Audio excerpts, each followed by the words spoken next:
Hi, Simon Chapple here. I'm the Quit Alcohol Coach, and as always, I'm here to help you smash your sobriety. If you enjoy the videos on my channel, make sure you hit the red subscribe button on the screen now so that you don't miss out on any future videos. There's new videos every Tuesday and every Thursday. Today, I wanted to talk about dealing with shame when we quit drinking. Sometimes we feel shame before we quit drinking, and sometimes we start to experience shame when we get sober, when we start to think about some of the things that maybe we've done in the past that can lead to a feeling of guilt, which then leads to a feeling of shame. First of all, it's important to understand the difference between guilt and shame. Guilt is a feeling that comes from an awareness that we've done something wrong, something that we might regret. Whereas shame is a feeling that often stems from the feeling of guilt. But shame can stem from lots of other places as well. It's more about how we feel we appear to other people or how we appear to ourselves internally. And it can be a really painful and difficult feeling to handle. So if you've started to experience a sense of shame, either after you've quit drinking or you felt shame before you quit, then keep watching because I'm going to share with you some tactics for dealing with shame and how to get through it and come out the other side so that you're smiling and feeling a sense of peace again, which is where we all want to be, right? And shame really is something very personal. It makes us feel a sense of humiliation and often that we're not good enough or we're disgraceful, we're a horrible person. And we often can't put our finger on where that's coming from. And we might use statements like, I'm just not good enough, or why can't I do things like other people do, or I shouldn't feel this way. And often if we find ourselves using statements like should or could have, or I shouldn't be, then they are examples of shame-based statements. So start to pay attention and notice if you're using that kind of internal talk. And we'll get onto that a little bit more in just a moment. But let's dive into those tips for dealing with shame. Now, shame impacts so many people. Don't think that you're alone in feeling a sense of shame if it's something that you're experiencing. And my first tip is to become a shame detective. I want you to approach this with an inquisitive eye. Rather than getting attached to the emotion, start to really pay attention to what's going on. Become aware of what you're feeling and start to notice it. Try not to get involved and wrapped up in the emotion, but try and view it from the top down, as if you're hovering over yourself and looking at yourself from the top down, as if you're flying right above in a hot air balloon and you're looking down at yourself, and then start to notice what's going on, as if you're an observer looking in. And it can feel like a trek into uncharted territories when we start to address our shame. But get excited about that journey and know that you're making some positive and powerful changes to your life. If you can start to notice and feel the feelings when you experience them, you're going to be taking that first powerful step to dealing with that sense of shame. Try to get out of your head and into your body. I'll come on to this more in just a moment, but really try not to overthink things. Use your journal to write down what you're feeling, but start to log it and gather data, just like a detective exploring a crime scene. What can you find? Become a shame detective. What are the clues telling you about this sense of shame that you've got? If you don't shine a light on it, it's always going to stay in the dark. And staying in the dark is where it can feel uncomfortable and lead to some really challenging and painful feelings. My second tip for dealing with shame is to get to know it. Invite it in like a friend. You've probably experienced shame plenty of times in the past, but you've also probably tried to suppress it or avoid it. And that's the worst thing you can do. When you try and suppress it or avoid it, it just comes back stronger and more powerful. Whereas if you can invite it in, rather like you would invite a friend in and welcome it into your heart, you're going to be able to deal with it in a far more grounded and compassionate way. And that's going to make a significant difference. So the next time you start to feel shame, don't run away from it. Don't try and suppress it. Allow it to come in. Look it in the eye, just like you would look a friend in the eye, and welcome it. Welcome it into you. Know that the feeling is with you at that time, but also know that that feeling will pass. It's not going to stick with you forever. And when the shame arrives, write it down in your journal. I know I mentioned this last time, but get it down in writing. It makes such a huge difference. And try and label exactly what the feeling is. How is it making you feel? Obviously, it's shame, but what's sitting behind that shame? Where's it coming from? And is it making you feel a sense of sadness, a sense of disappointment, a sense of regret? Really get some clarity on that and try and apply a label to name your shame. And once you've labeled the shame, write down one short sentence of how you would feel and how your life would be if you didn't have that shame. What would it look like? What would be different? How would you feel if you just let go of that shame right now? And then ask yourself completely honestly, is the story about your shame 100% true? Is it really, really true? Or are you telling yourself a story? And when we write it down, we get so much clarity and insight and truth about what we're telling ourselves. Sometimes we'll write it and we'll think, I can see that that's a ridiculous statement, and it just brings it all out into the light. And writing it down alone is enough just to dispel the entire feeling. But often it's not, and we have to keep putting some work in. But definitely do that. Ask yourself, is this statement completely factually true? Or am I giving myself fake news, fake shame? And if you're giving yourself fake shame, why? What is the true story? Get that down as well.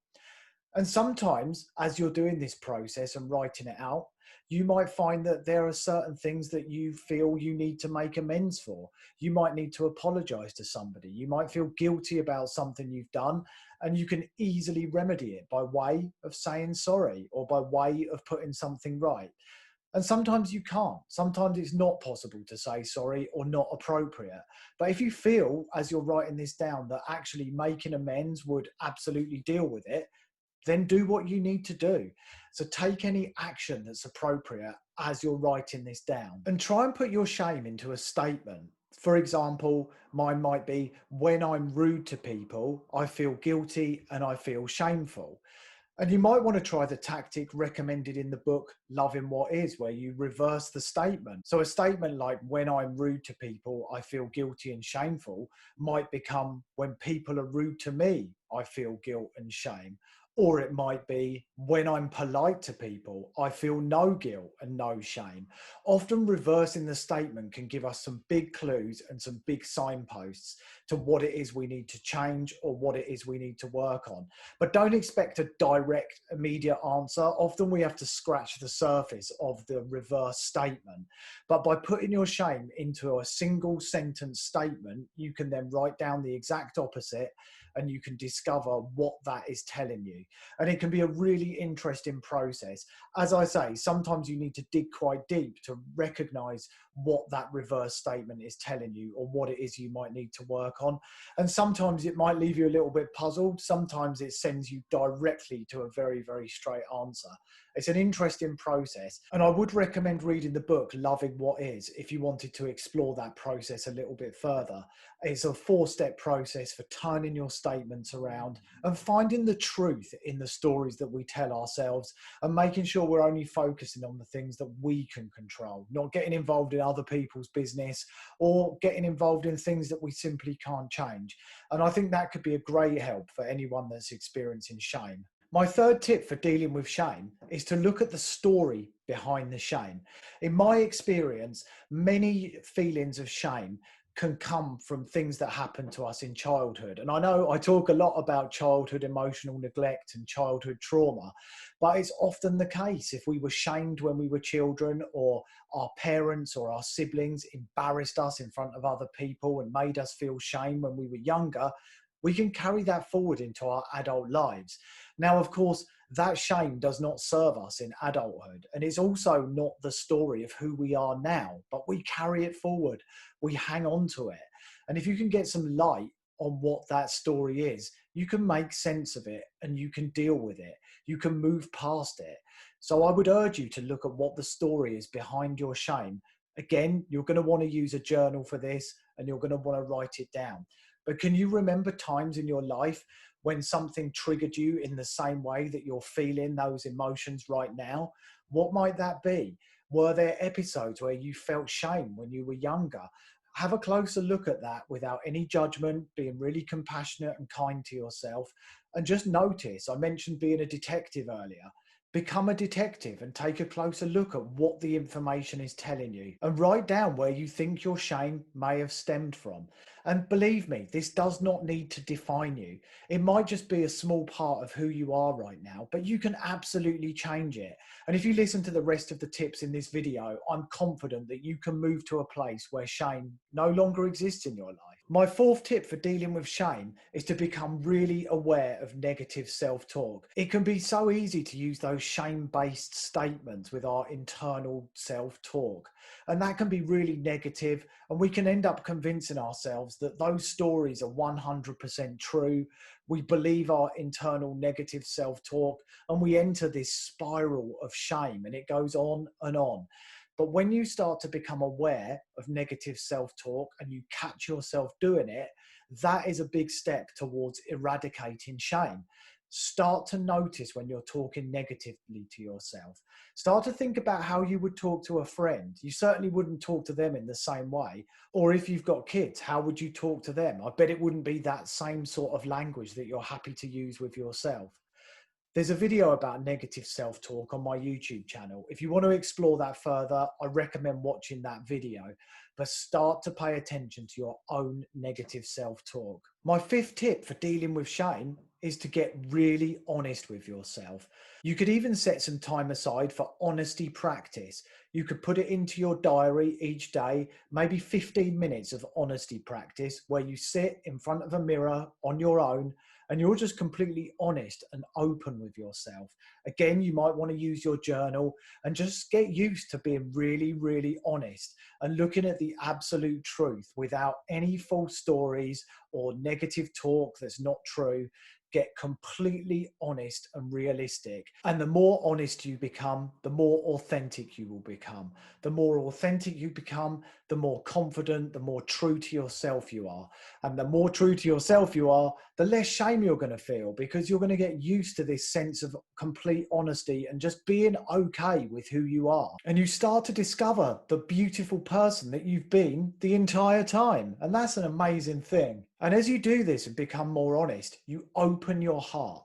You need to get out of your head and into your body and into your heart. So often we experience the feelings of shame and they're all in our head. We just sit with these stories going round and round, and we don't get out of our heads and into our bodies. If we can get into our bodies and really start to feel the feelings, feel where they are in your body, then you can start to let them go. You can start to close your eyes and actually ask yourself, where am I feeling this? Is it in your heart? Is it in your stomach? Is it in your chest?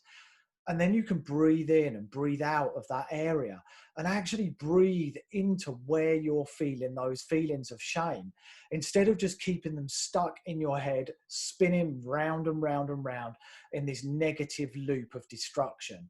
When you can start to feel where those feelings are, that is a huge step towards getting rid of shame completely. My sixth tip for dealing with shame is to start to create positive affirmations.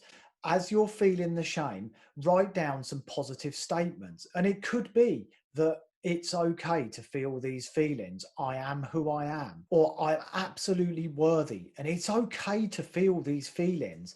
Whatever statement feels appropriate, write it down, but start to give yourself positive affirmations that reflect how you're working on dealing with your shame and the fact that it's okay to feel those feelings and to work through them. These positive affirmations will make you feel worthy. They will make you feel positive and empowered in terms of what you're doing, and they will get you moving in the right direction and feel really motivated about changing and moving away from any shame-based thinking. I also recommend practicing gratitude once or twice a day, writing down 2 or 3 things that you're truly grateful for. Try and avoid writing down material things and think of the bigger picture, the small things, the things that you're truly grateful for that you take for granted, and write those down in your journal. At least once a day, practice gratitude. And my 7th tip for dealing with shame: keep returning to the body. As you feel the feelings of shame, you've got to get out of your head and into your body. I know I mentioned this earlier, but you could start to practice yoga. You could start to meditate. Use one of the meditation apps like Calm or Headspace. But when you're feeling those feelings, it's essential to start to feel them in your body. That is how you can work through the feelings. You can breathe in, you can breathe them out, and you can let them go. You can release the feelings. And that is such an important thing, to really work on getting into your body and feeling the feelings of shame in your body, noticing where you're feeling them and noticing how you can breathe them in and you can breathe them out, and you can actually release them. You can actually let them go. If you sit with your eyes closed in silence, you can just breathe in and breathe out. You can breathe the shame out of you if you can work out where it is you're feeling it. And you'll probably feel some tension or some tightness somewhere in your body. And that's where you're probably hanging on to this shame feeling. I often feel it in my heart. I often feel it in my stomach. And I know that if I sit quietly with my legs crossed and my eyes closed, I can breathe into that feeling and then I can breathe it right out. And after a couple of minutes, I've released it and I've let it go. And my final tip for dealing with shame is don't judge yourself. It takes time. Be compassionate with yourself and be really gentle, and be proud of yourself that you've noticed that you're feeling this feeling and that you're doing something about letting it go, and you're working on it. You're working on moving forward. You're growing stronger. So have some compassion, have some self-love, and know that you're working on making a really powerful change by letting your shame go.